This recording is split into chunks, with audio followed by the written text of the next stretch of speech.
We will give people a few more minutes to join us if that's okay. But I at least wanted to say welcome to everyone who is here. My name is Keisha Clavon, and I am the director of recruitment in the graduate school. So thank you so much for joining us this afternoon for our the USC graduate student experience session. I would like to share that this is your session. And so we want to use this opportunity to answer the questions that you have about the graduate student experience, academics, and then outside of the classroom as well, because obviously we support the whole student. And we want you to bring your full selves to the University of South Carolina. So I have some questions to get us started, but I encourage you to unmute yourselves and ask questions. Raise your hand if that's okay, just to make sure that we have some sort of a process. But certainly, if you don't want to unmute and ask your question, feel free to drop your question into the chat as well. We'll monitor that. So again, we'll give it just a few more minutes to allow others to join us, and then we will kick off the session with an introduction of our graduate student panelists, and then I'll have a few questions. And like I said, we invite you to ask others. Thank you so much.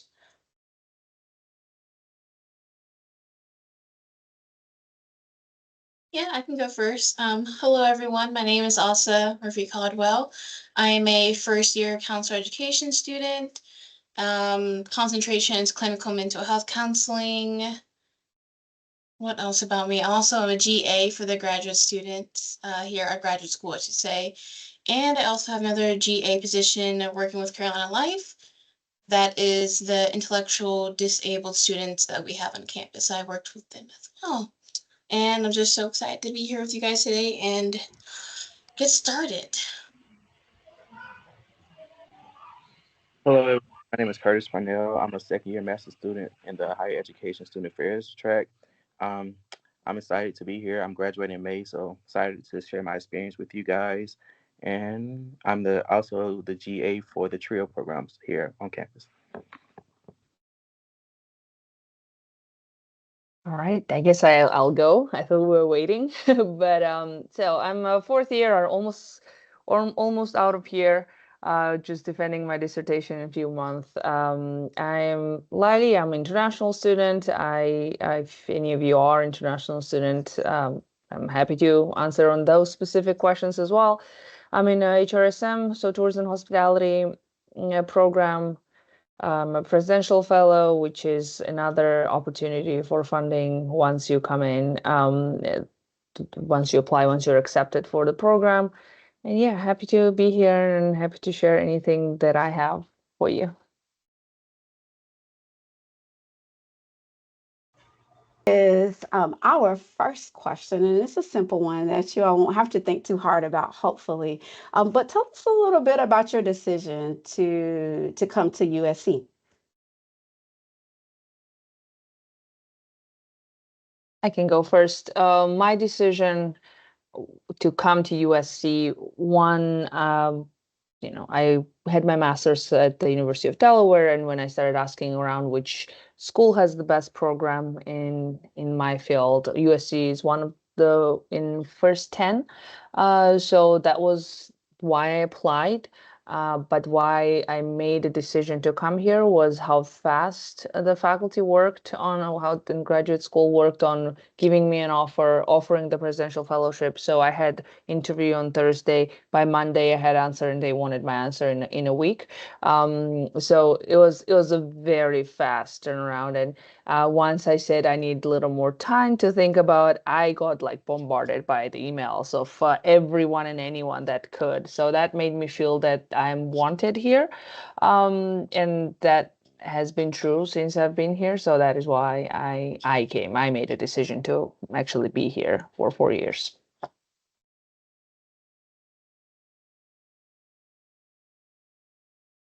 Yeah, I can go next. I came from like a small liberal arts college, and I really want to stay in the state. I want to stay in South Carolina, or at least in upstate South Carolina. And I know that USC had really good representation. Sorry, guys, tongue tied a little bit today. So I just looked into the programs they had. I knew I wanted to be counseling. I wanted to do some psychology, and I found the counselor education program. It did not require a GRE, which is a really big plus. Didn't want to spend money on it if I didn't have to. And I was able to get the opportunity to interview with that program, and just meeting the faculty, the potential students I would have in my cohort really sealed the deal for me. And for me, I went to USC as an undergrad here. So, and I was in the trio programs as an undergrad. And my advisor came to me and was like, "You're going to USC for your graduate school for your master's." So they forced, I would say, they heavily pushed me to apply here as my master. And it was like, your GA will be for trio. So I had some people pushing me to apply here. The encouragement of mentors certainly can guide students to the place that they're supposed to be, right? That's the way. I'll say that. So, since Curtis, you talked about the mentoring and the support that you had, can you share a little bit more, just generally? This isn't a question necessarily directed to Curtis, but about the sources of support, be it mentors and advisors that you've been able to lean on during your time here at USC? How did you find them?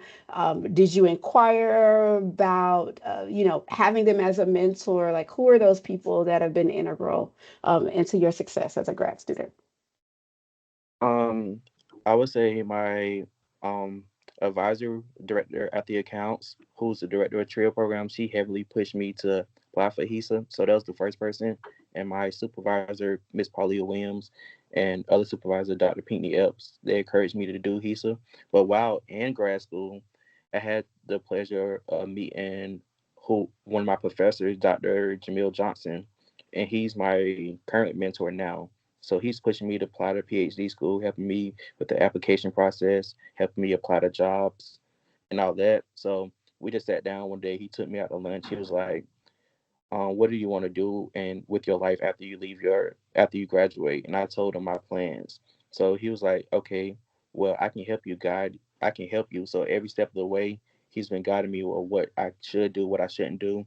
Whenever I did my application for PhD, he would look at my personal statement, my resume, and all this, and give me feedback about what I should say, what I shouldn't say. So he's he actually taught me, invited me to lunch, and thankfully for that, I was able to find another mentor that I can use to help me in my next journey.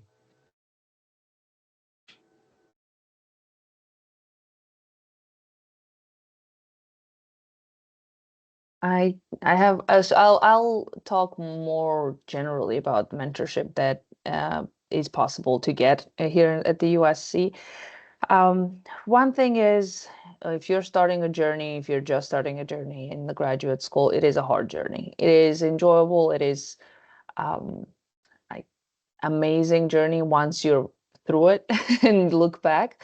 But it is a hard one, and that means you need a mentor and you need a support system. For me, not only a mentor that academia assigned for me in our program, you are being assigned to a mentor, but people that were around me, my office mate, we have two office mates. Two people share one office, sorry. My office mate was one of the mentors. She's just 1 year older than 1 year ahead of me, and she was the one who taught me what to do, how to do in academia. I had a presidential fellowship that I mentioned. I'm a part of. Presidential fellowship is additional funding that some of us get once we are admitted to a program. Then our department can nominate some of the students to a graduate school to get the scholarship. So I had this community that we would get together every Friday for our professional development.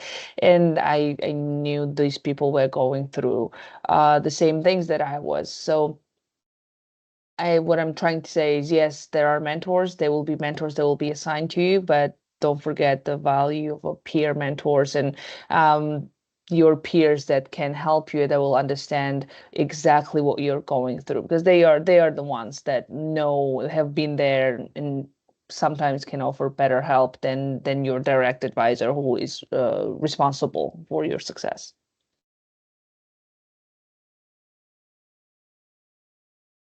And I would just say, just for my program in particular, I can't really speak a lot to mentorship.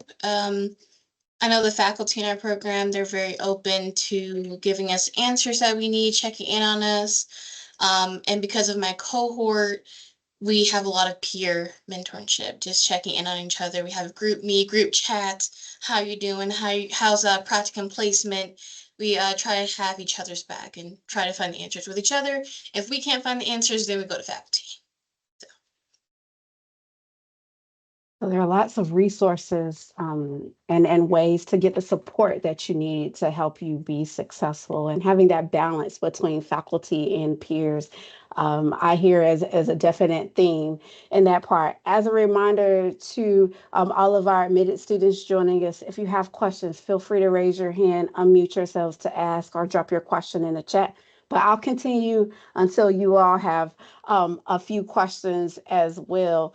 Um, so I'm going to pivot just a little bit in terms of like the whole student, right? You bring your whole selves to this institution. And so certainly you want to be a superstars in academics, but how have you been able to find that balance or that community outside of the institution, or maybe that's an extended part of the community that you found, but how do you meet your needs in other places beyond being those great students that you all are? That's amazing question. I wish I had answer for that. What thing is, I joke about when people ask me how I like Colombia after 4 years of living here. I say I love it because there's not much going on that will distract you from your studies. Um, but here's the thing. Before, you know, if assuming you're coming to a like PhD program means that you've already been in academia for a while, right? You've been a student for a long time. So one thing is to do this like self-reflection before you start the program and think what are the things that have worked for you so far, and come in with a plan that this is something that I will be doing. For example, for me, since I was in 11th grade, I had to have one day off in a week. And that day was either I'm just vegetable, lying in bed, not leaving bed, only to eat food, and that's it. And that I needed some kind of day like that in my week. Somewhere around my second year of PhD, I forgot about it. And I completely forgot about it because I did not like I needed to work for a month, like 12-hour days, and after that everything went downhill. I forgot about taking breaks. So looking back now, you know what works for you. Make sure before starting your program that you make notes of what works for you, and remind yourself. Have that on the first page of your notebook that you will be taking notes of during the whole experience, and always look at it and remind yourself that taking breaks is good. And if you need to plan something, plan it ahead. You know what works for you, continue doing it, continue improving it. And if you can't, if you will lose yourself like I did in my second year, there is always counseling center we have at the University of South Carolina, cohort that you have that can remind you of things. Yeah, my cohort just reminded me of the one day break like 2 weeks ago in a casual conversation. Yeah, take breaks. I was like, huh, I used to do that. I don't know why I don't do it anymore. So yes, and there will be times that you need to put everything away, put your life away because you have a deadline you're working towards. But remember to go back to normal, your normal, once that period is over. That would be my seasoned PhD student advice. If I can, that's all I can offer. I don't know how else to stay. Like, I don't know. I'm still struggling to pick my life back up after the 4 years of only doing a PhD.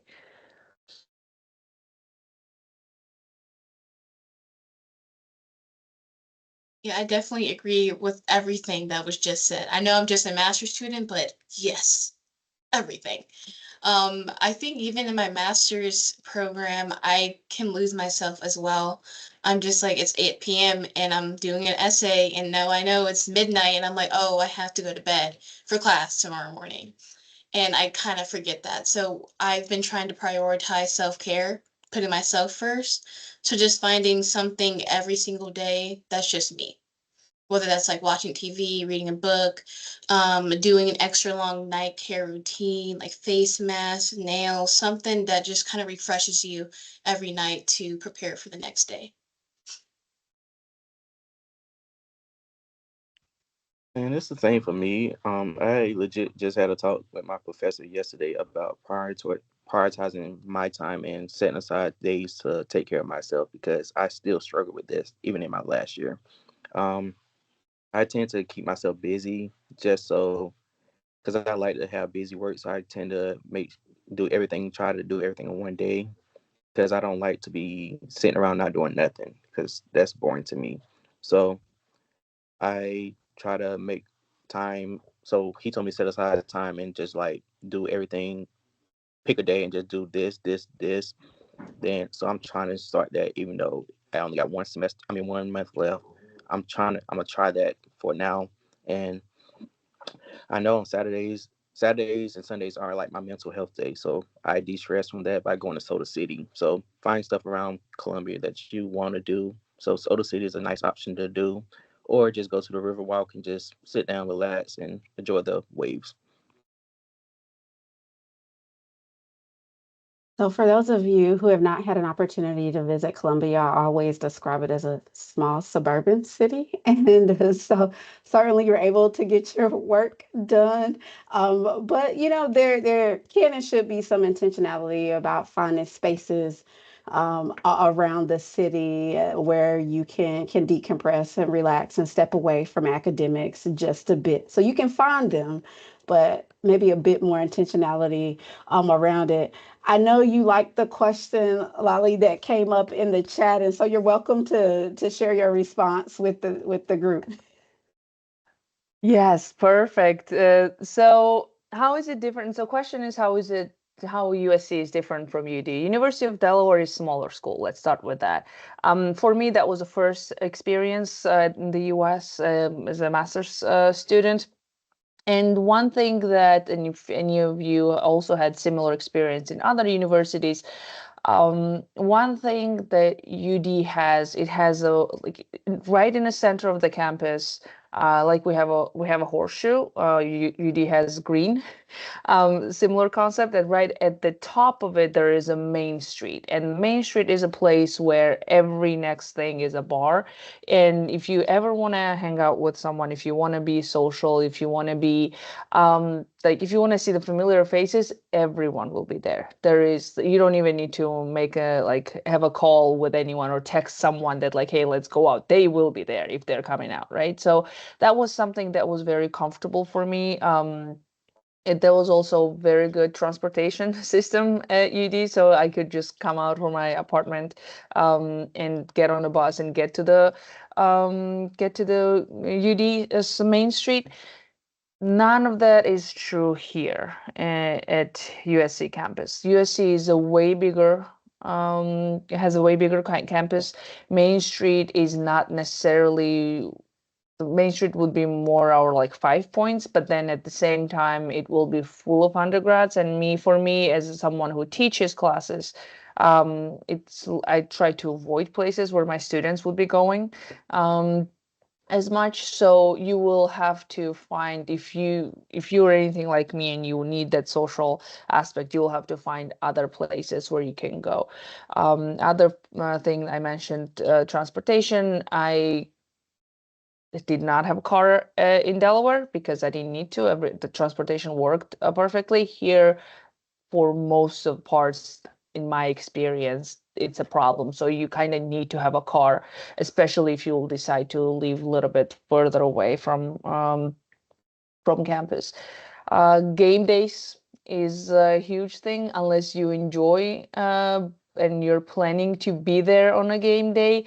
Try to avoid that area as much as you can. If you're planning on writing anything on the day that there is a game, there is no chance you cannot do it. So those are the things to consider that makes Columbia a different campus from UD and from the smaller schools.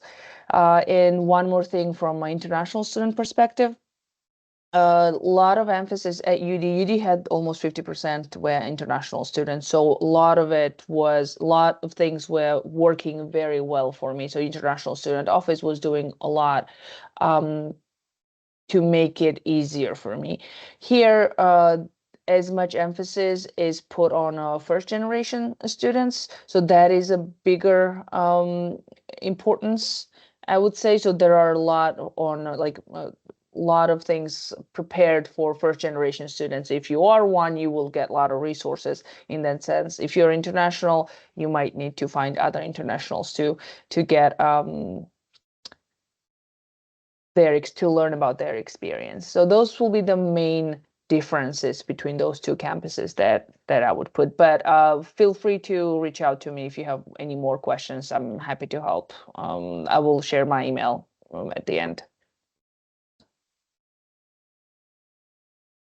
Thank you. So now we have a few questions in the chat, and let's see, this one is for you, Lali, as well, as the only PhD student on this panel.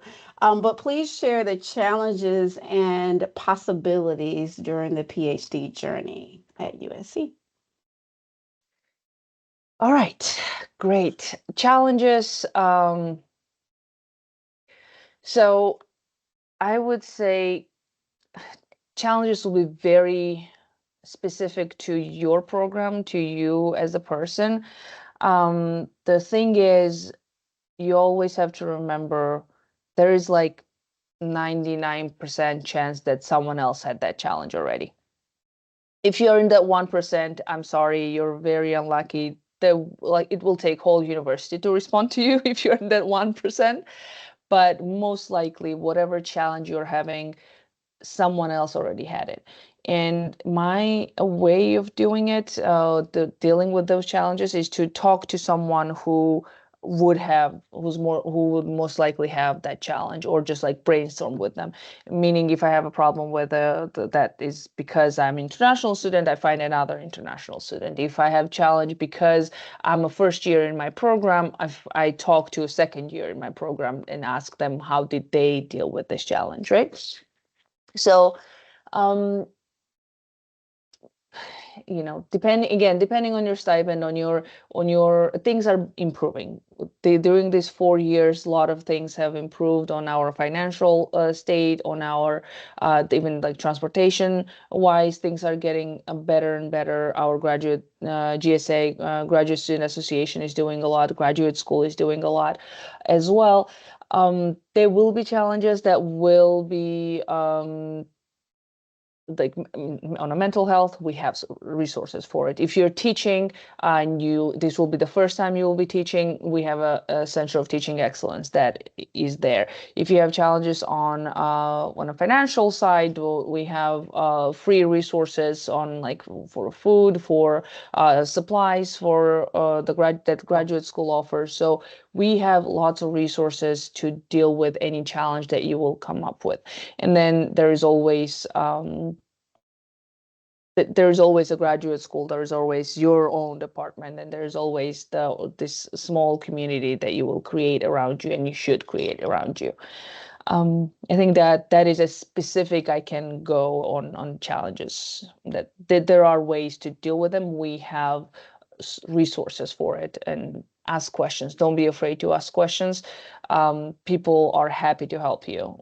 People might be even annoyingly happy to help you. Just ask questions. I'm going to annoyingly put a shameless plug on the graduate school certainly as a starting point for guidance. At a large institution, we internally do not have all of the answers, but we can get you to someone does. And just so you know, that might be some of that initial experience as you navigate your transition to USC. Is that I might get a question about residency and citizenship that I don't manage because we're not the university registrar. So I'll say, hey, great question. Let me send you to this office. And certainly that's not to put the problem, if you will, off on somebody else. It's because that is truly the best resource to provide you with the guidance and support that you need.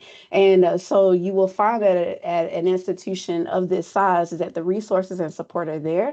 It is about asking the question of anyone, and we are happy to help you get to the right person who can provide guidance and assistance. So just keep that in mind.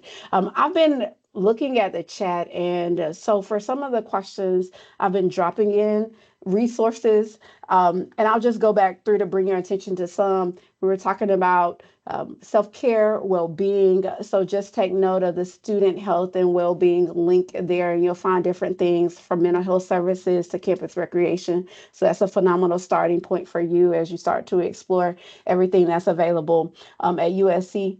Things to do. This is one of my favorite, at least a starting point for resources in Columbia. So take a look at the Experience Columbia link. I like that one.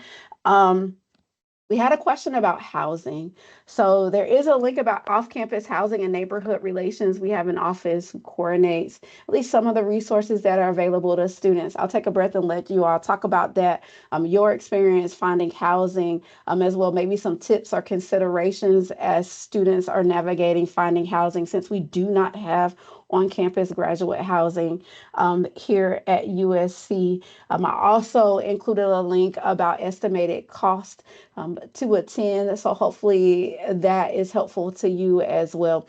And I will also drop my email in the chat. You got an email from me inviting you to Admitted Graduate Students Week. Feel free to respond to that. But I'll include my email in the chat as well. So if there's some more specific questions or resources I could direct you to, I'm happy to do so.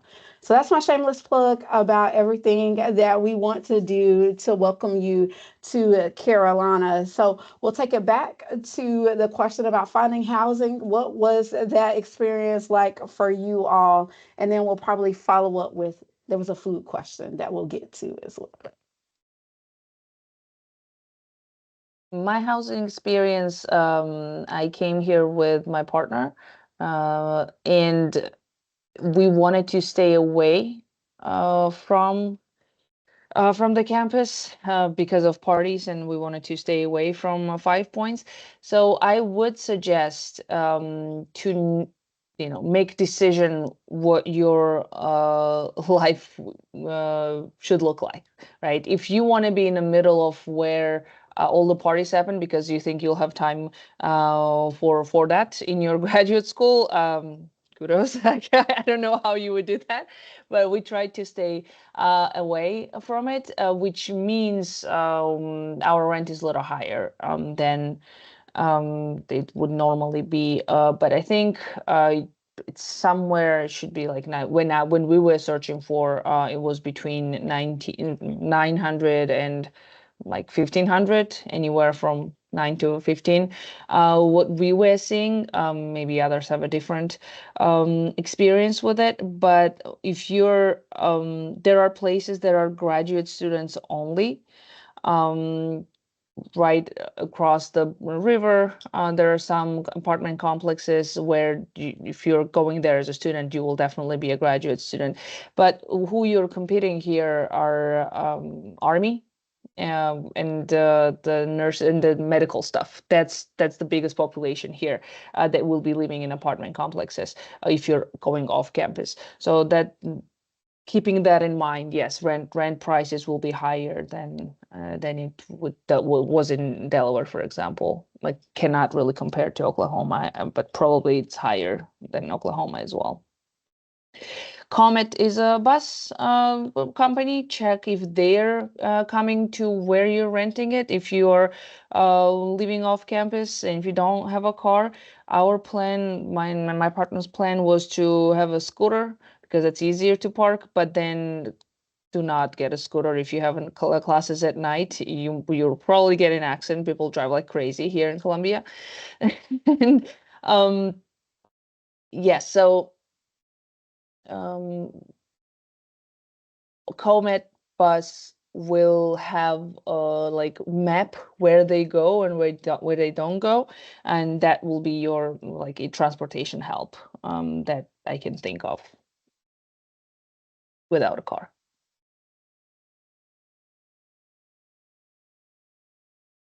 And I would say, from my experience, my program started in the summer.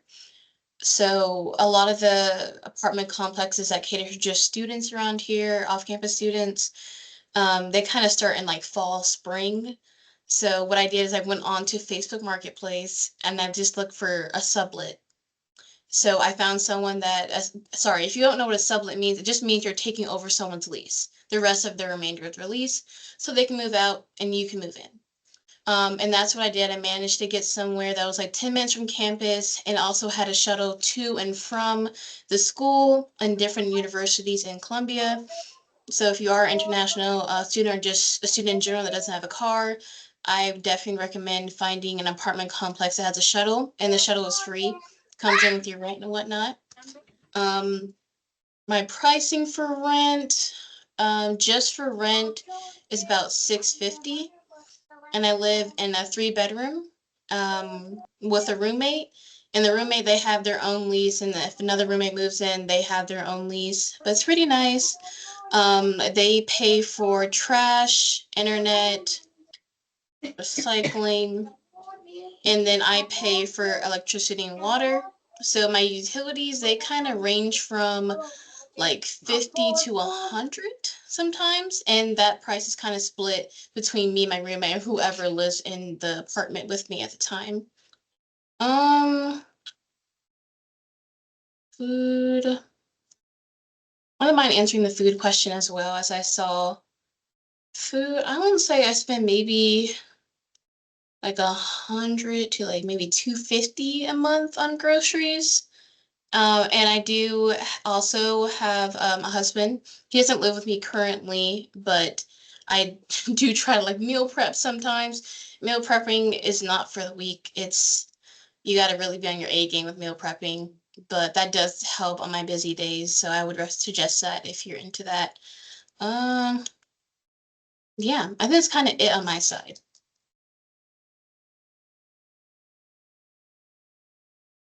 Okay, I echo what she said. So as far as housing, I stayed in student housing my entire year, so I was living with the students, but I had a random roommate, so I would live in the student side. So if you don't want to do that, I would highly suggest researching areas mainly in KC, West Columbia. Look up apartments on Garner's Ferry and Forest Drive if you want to be close to campus. But if you're fine driving further, you can do Killian Road, Clemson Road,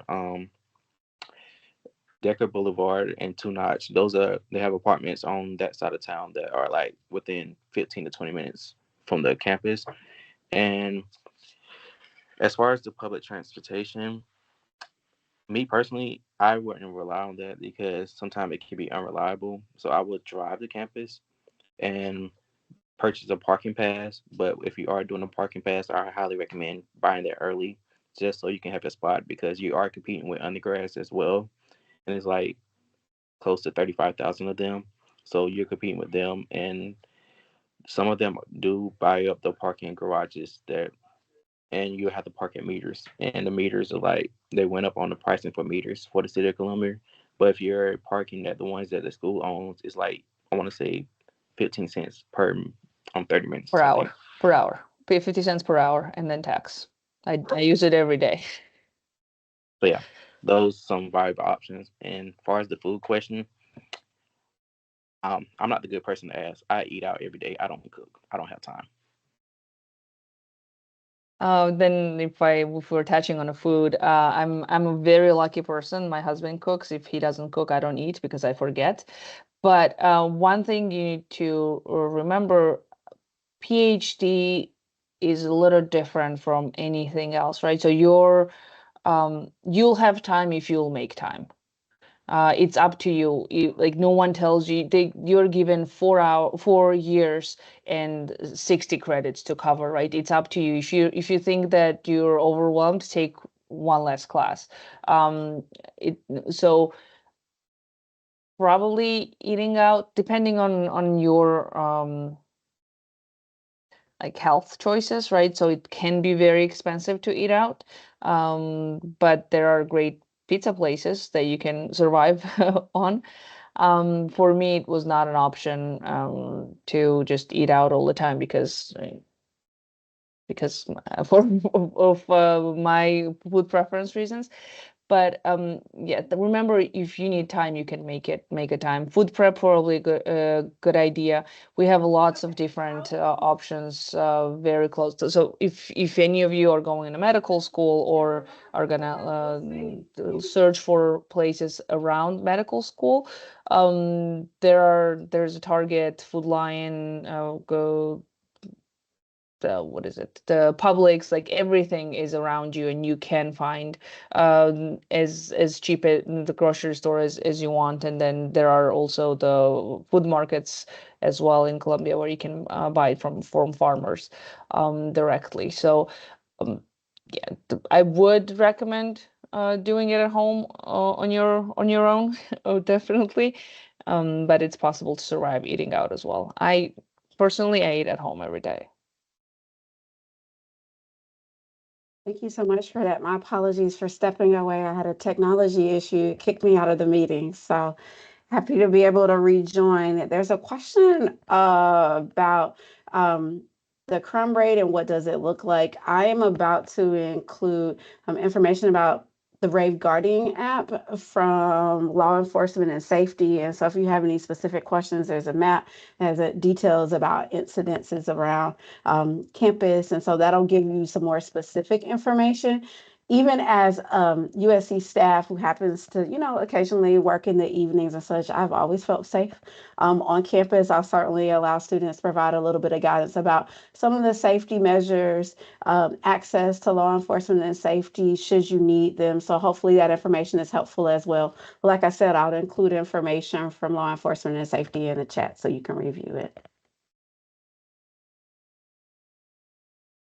On that topic, I'll only say that one, I don't really follow the news, but when something very bad happens, it reaches you anyway. So I've only heard about 2 or 3 accidents over the course of 4 years. So, and that's my like anecdotal evidence of crime. There's probably a lot more in what Gesha will be providing, but it is like I've never felt not safe.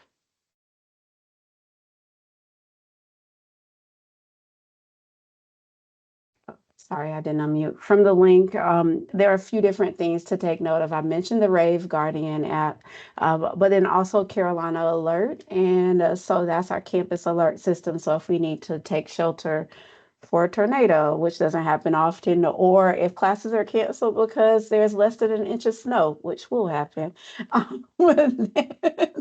As someone who was in a place with a lot more snow, right? So you'll get those alerts. It's also posted on the homepage of the university. So definitely as you prepare to transition, make sure that you subscribe so that you will be aware of those things happening on campus as well. Let's see, there's another question. There was Is sorry, Kisha. There was go for this it. question about crime also had are folks friendly?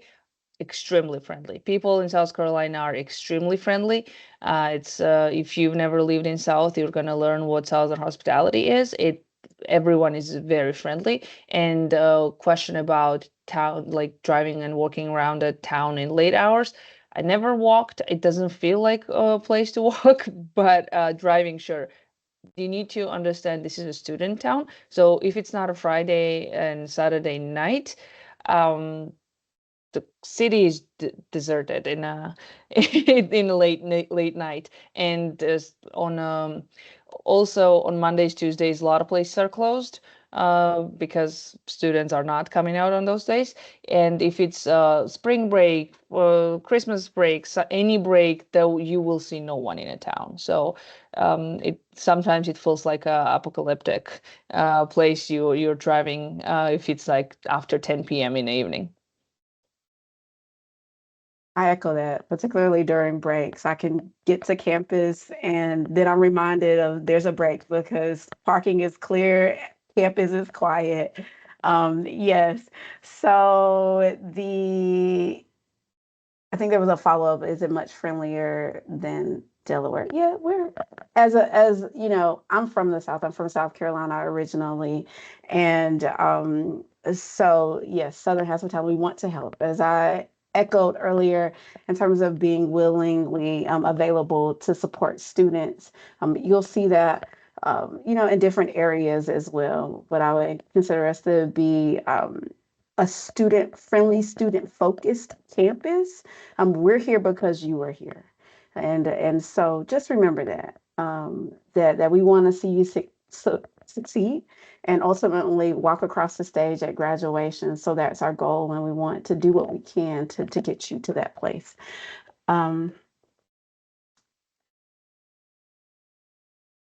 School of Medicine's campus is about 15 minutes from the main Columbia campus. So Curtis was mentioning in terms of housing, Garner's Ferry, Forest Drive. Those are locations that are a bit closer to the School of Medicine campus, but still it's not far, but roughly 15 minutes from the main Columbia I can campus. I can speak to that. The if you are going to School of Medicine, that's like um Gills Creek Gills Creek Parkway has two apartment complexes, and School of Medicine like 2 minutes away from here. That's where I have a house. It's Hampton Green and Hampton Courts. We have a lot of Hamptons here. Gills Creek Parkway, two huge apartment complexes. They offer a lot. So then if you're coming there, that's very close. It is on a Comet line all as well, but it's weird to get to. It only comes once an hour to go to the school. It's 25 minutes, but to come back from school, it's hour and a half. So it's a weird thing with the Comet. So if you don't have a car, I would not suggest living close to the medical school and commuting to the main campus. Thank you for that. There was a question about on-campus jobs. As we'll start with graduate assistantships and then take a step back from other campus employment opportunities. So just so you know, this is a question that we've seen in other sessions as well.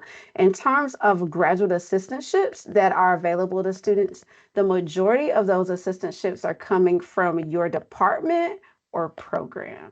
And so after you are admitted to your program, after you receive your admissions letter from the graduate school, your program will then reach out to you with additional information about assistantships, stipend amounts, whether it's a full or partial funding, or at least the guidelines that outline your award. So keep that in mind. Most, if not all, of the funding will come from your program. But for students who are, let's go back to assistantships. I'm sorry. That's usually a 20-hour commitment for students. Again, that might vary by the program or department. There are some work restrictions for international students. I believe you're only able to work up to 20 hours per week. So I might be speaking to two different audiences here in terms of employment opportunities. But yes, we do have on-campus employment opportunities that you can find through USC Handshake, which is our online job search database that has both internal and external employment opportunities. I'll drop this information into the chat. The graduate school also manages an opportunities bulletin board. And so that's where, various departments and offices might post other campus employment opportunities as well. So those are at least two additional ways for you to pursue employment opportunities. I don't know if the question was more so focused on employment, like campus employment, balancing that with academics, or just generally, let's say if you had a full-time job and you're balancing academics. I think all of these students are maybe graduate assistants, having part-time job opportunities, and then certainly going to school full-time. But I will say, in terms of the makeup of some of our other programs, we do have several what we call non-traditional students, where they are going to school either full or part-time and working as well. So you'll find within the graduate student community, there's certainly a lot of diversity in terms of the types of students and obligations that they're fulfilling while they're also going to school. I hope that answers your question. And then, like I said, I'll drop the resources that I just mentioned into the chat. So here's one. Good study spots on campus or maybe off campus, just locally, that you found that you enjoy.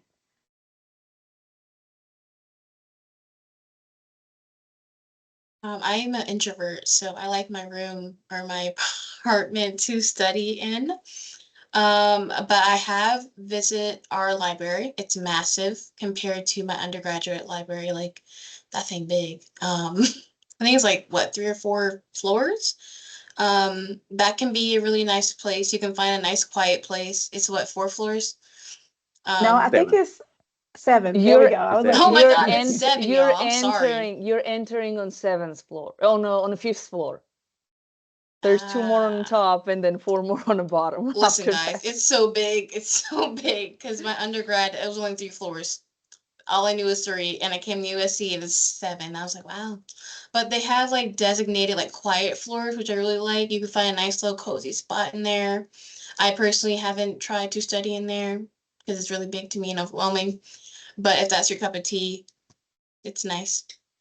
Or outside, somewhere on the bench is also nice as well. If you like coffee, I would suggest studying at Cool Beans. That's another spot you can go to as well. You go up top and get some coffee. Then at the bottom, you can just sit down, relax, and study. So Cool Beans. The horseshoe is very peaceful, or you can study at the fountain. Yes, I will add that almost every department, I can speak for mine, that we definitely have a study areas. So your department will probably have a study area in your building. To The libraries have graduate library that Asha was talking about has a graduate only a lounge as well, where you can enter with your card. So everyone there will be a graduate student. They also have rooms that you can book. They have a technology lounge where, if you forgot your charger, you can just sit there on your laptop. There is also another library, Caroliniana Library, which is, I think, one of the oldest libraries either in the U.S. or just in South Carolina. It's a very old and very beautiful building, very quiet. Um, so that is another place. And then yes, there on campus there are few like coffee shops right there around the horseshoe, which is all the green area. I wanted to touch on job a little bit.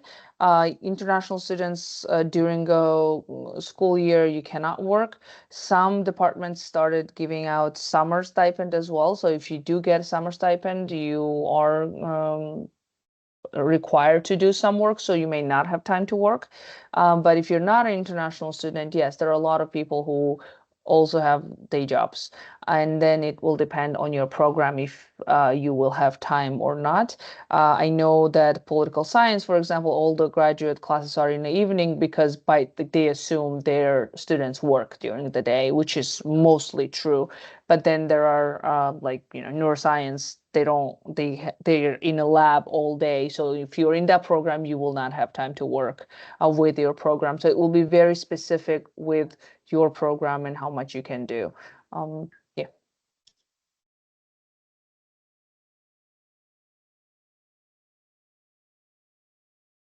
Thank you. Summer jobs. So the resource, I was reading the question, one of the questions in the chat about summer employment handshake in terms of maybe on campus, and then also local opportunities might still be a good resource for you to utilize as an initial starting point. Certainly, that's not the only resource that you are able to use, but you should have access with your USC email account. And if for some reason you have trouble accessing it, then the Career Center, which manages the system, they can provide guidance to make sure that you have access to start exploring opportunities for the summer as well. So that might be one resource to utilize as you're looking for employment. In addition to the others, as I mentioned, I generally share the USC Career Center link in the opportunities bulletin board. You might see some old things there, but at least it'll give you an idea of what's available. One consideration, particularly as it relates to on-campus employment, is that now until the semester starts, some offices, if they have openings, are really looking for students.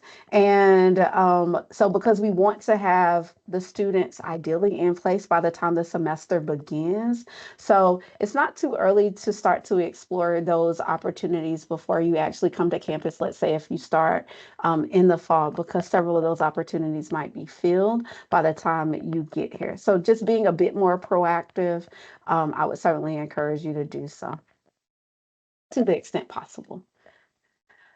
We only have a few more minutes. I'll continue to monitor the chat if there's anything that I've missed. I think we've covered most of them. Let's see. I'll ask. So as we come to a close, maybe again, if you all have some additional questions, feel free to drop those into the chat. And if we have time, we'll answer, particularly for our two graduates, but certainly also we want to give you a chance to answer as well.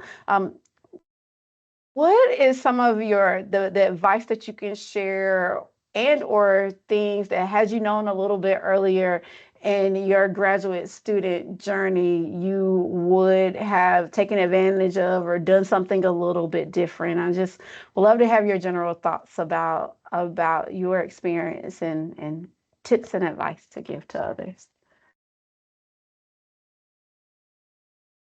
Um, my tips and advice is take advantage of all the resources that USC have.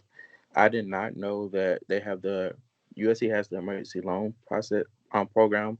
So as a grad student, a lot of stuff comes up. So legit, like a couple weeks ago, I had two flat tires and it wasn't payday, and I had to pay this. I had to pay rent. It was the first of the month. I applied for emergency loan, and they legit gave me money just to help pay for my new tires. So USC has a lot of resources that they will use to help pay for certain stuff.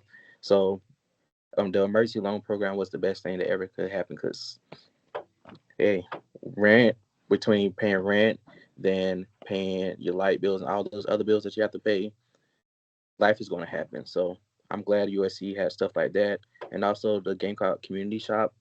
They have you get 40 points each month. So I went in there and I was able to get groceries for my apartment. Then you can buy you don't have to buy it, you get it for free. You get suits if you have an interview. If you need toiletries for your apartment, you can get stuff from there. So between the Gamecock community shop and the emergency loan program, the two best things that I can say take advantage of.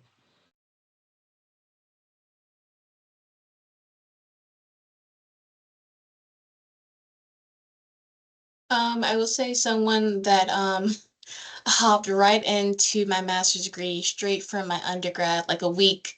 I graduated with my bachelor's and I went straight to USC. Pace yourself, definitely. Burnt out is real out here, especially if you're going to one degree straight to another one. Um, and have a little imposter syndrome. Just know that you were selected for this program and that you belong here. I gotta remind myself of that sometimes, and that there will be an end. You got this. So yeah, just some self encouragement is needed in school.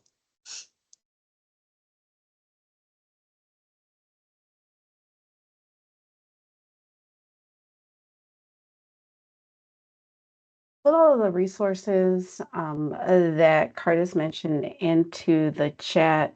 So you can take a look. You should be able to access the chat after the end of the meeting. So if you don't grab them now, definitely take a look at them later on. The question was asked, where can you find the recordings for the previous events? We will post all of the recordings at one time, hopefully next week. So we will send a notification to all of our admitted students about when are letting you know that the recordings are available. It will be on the same landing page as when you register. So I'll drop that in there as well, just as a reminder. It's the first page on the Graduate School's new student checklist. So you don't have to take a look at it. I don't want you to waste your time doing that. Just be on the lookout for an email letting you know that the recordings have now been posted. We've been thrilled to see the excitement with the attendance in the sessions, and then also reviewing the recording. So thank you for that. Let's see. I think that we have a few more minutes. Any last minute questions before we bring this session to a close? All right. Well, I'll take this silence as meaning our hearts and minds are clear. Thank you for sharing your email. You have my email as well. I'm happy to assist and answer any additional questions that you have. Let me know what you need. We're thrilled to see you in the coming semesters. And before we end, we just should give a round of applause to our May 2025 graduate. So congratulations to Curtis and Lolly right? Lolly, you're graduating too, correct? Yes. Okay. Just making sure. I thought you said it, but I just want to make sure. Yes, I'm That's right what we there. want to see. You are right there, right? You are right there. And so that's what we want to do with each of you who have been admitted. We want to help you transition to Carolina, but also see you off into the greatness that you've yet to accomplish. And so thank you again for joining this session. Let us know what we need. It's certainly been a pleasure to connect with you over this last hour. Enjoy the rest of your day.